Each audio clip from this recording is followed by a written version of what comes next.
ሰላም ሰላም ጤና ይስጥልኝ ውድ የዓለም ቲዩብ ፕሮግራም ተከታታዮች እንዴት አላችሁ? በያላችሁበት ሰላማችሁ ይብዛ።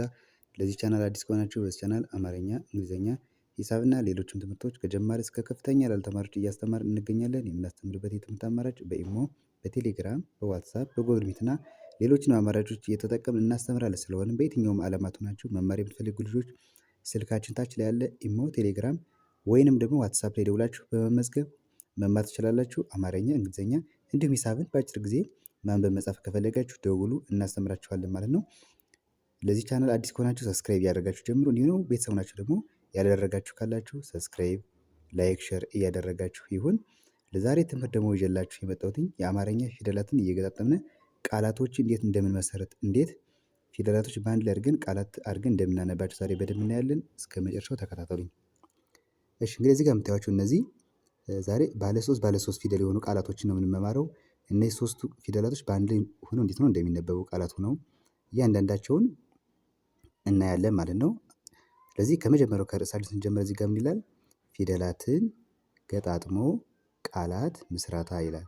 ፊደላትን ገጣጥሞ ቃላት ምስረታ። እሺ የመጀመሪያው እዚህ ጋር ስንጀምር ጫ ጫ ታ። አሁን ሶስት ፊደላቶች አሉ። እነዚህ ሶስት ፊደላቶች ምንም እንኳን እነዚህ ሁለቱ የመጀመሪያዎች ቢመሳሰሉም ሲነበቡ ግን በራሳቸው በአንድ ላይ ሆነው ቢመጡ አንዴ ብቻ ጠርተን አንተዋቸውም። የራሳቸውን እንጠራቸዋለን ማለት ነው። እዚህ ጋር አሁን ጫ ማለት የጨ ቤተሰብ አራተኛ ፊደል ነች። አሁንም ጫ ማለት የጨ ቤተሰብ አራተኛ ፊደል፣ የመጨረሻዋ ታ ደግሞ የተ ቤተሰብ አራተኛ ፊደል ነች። እነዚህን በአንድ ላይ አድርገን ስናነባቸው ከዚህ ጋር አቀማመጣቸው ልክ እዚህ ጋር እንደተቀመጡ በቅደም ተከተላቸው ይቀመጣሉ ማለት ነው። ስለዚህ ከዚህ ጋር ምን ይላል? ጫጫታ ጫጫታ ጫጫታ ይላል። እሺ ወደ ቀጣዩ ስንመጣ ደግሞ እዚህ ጋር ደግሞ ዝ ነች። ደግሞ ይች ዝ። ከዚህ ጋር ደግሞ ነ አለች፣ መጨረሻ ኛ አለች። እነዚህ ሶስት ፊደላት ደግሞ በአንድ ላይ ሲነበቡ የመጀመሪያዋ ዝ ማለት የዘ ቤተሰብ ስድስተኛ ፊደል ነች። ቀጣዩዋ ደግሞ ነ የመጀመሪያ ፊደል ነች። የመጨረሻዋ ደግሞ ይች ኛ ማለት የኘ ቤተሰብ አራተኛ ፊደል ነች። አራተኛ ፊደል።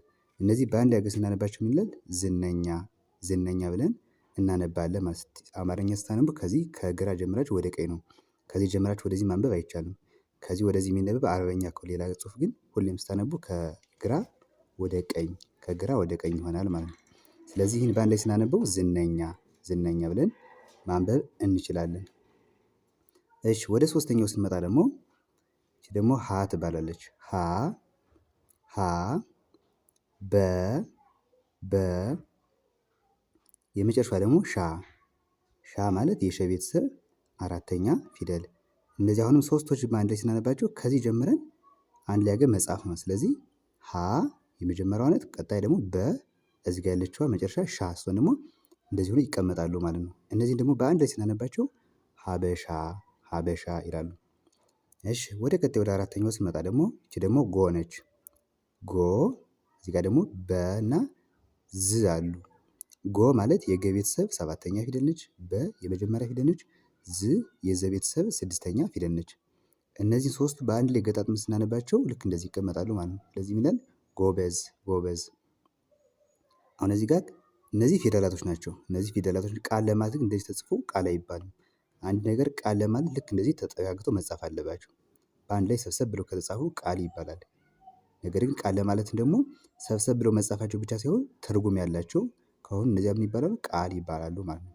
ስለዚህ እነዚህ ሶስቱም ፊደላቶች በአንድ ላይ አድርገን ስንጽፋቸው ልክ እንደዚህ ይቀመጣሉ በቅደም ተከተላቸው ማለት ነው። ሲነበብ ደግሞ ጎበዝ ይላል። እሺ ከዚህ ጋር ደግሞ እዚህ ጋር በ አለች፣ ከዚህ ጋር ረ አለች፣ መጨረሻ ሀ አለች። አሁን እነዚህ ሶስቱም የመጀመሪያ ፊደላቶች ነው። ስለዚህ እነዚህ በአንድ ላይ ስንጽፋቸው ይኸው እዚህ ጋር እንደምታዩቸው ይሆናሉ ማለት ነው። ሲነበብ ደግሞ በረሃ ይላል። በረሃ።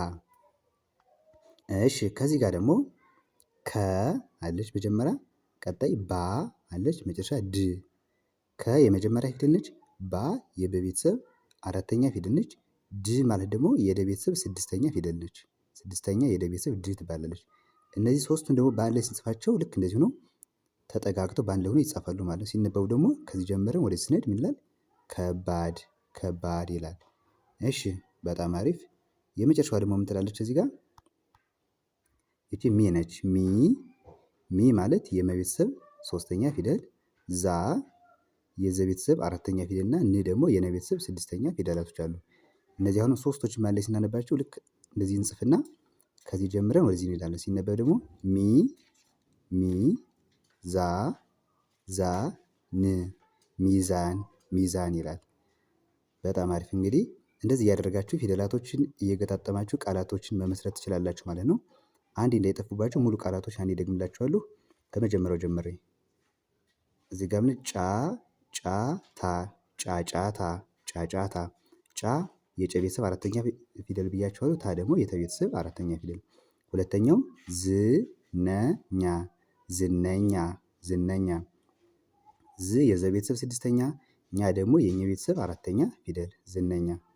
እሺ ከዚህ ጋር ደግሞ ሀበሻ ሻ ማለት የሸ ቤተሰብ አራተኛ ፊደል ሀበሻ ሀበሻ። ጎበዝ ጎበዝ ጎ ማለት የገ ቤተሰብ ሰባተኛ ፊደል፣ በ የመጀመሪያ ፊደል እና ዝ ደግሞ የዘ ቤተሰብ ስድስተኛ ፊደል ማለት ላይ ጎበዝ ጎበዝ። እሺ ከዚህ ጋር ደግሞ በረሃ በአንድ ላይ በረሃ በረሃ። እሺ ከባድ ከባድ ከ የመጀመሪያ ፊደል ብያችኋለሁ። ባ የበ ቤተሰብ አራተኛ እና ድ ደግሞ የደ ቤተሰብ ስድስተኛ ማለት ላይ ከባድ ከባድ ይላል። የመጨረሻዋ ደግሞ ሚዛን ሚዛን ሚዛን ይላሉ ማለት ነው። ለዛሬ ትምህርት ይዤላችሁ የመጣሁት ይሄን ይመስላል። ፊደላቶችን እየገጣጠምን ቃላት ምስረታ ተለማምደናል። በቀጣይ ደግሞ በሌላ ቪዲዮ እመልሳለሁ። አማርኛ፣ እንግሊዘኛ እንዲሁም ሂሳብን መማር ማወቅ ከፈለጋችሁ እየገባችሁ ዩቲዩብ ላይ መከታተል ትችላላችሁ። እንዲሁም ደግሞ በውስጥ መስመር ተመዝግባችሁ ከፈለጋችሁ ደውሉ፣ እናስተምራችኋለን። መልካም ጊዜ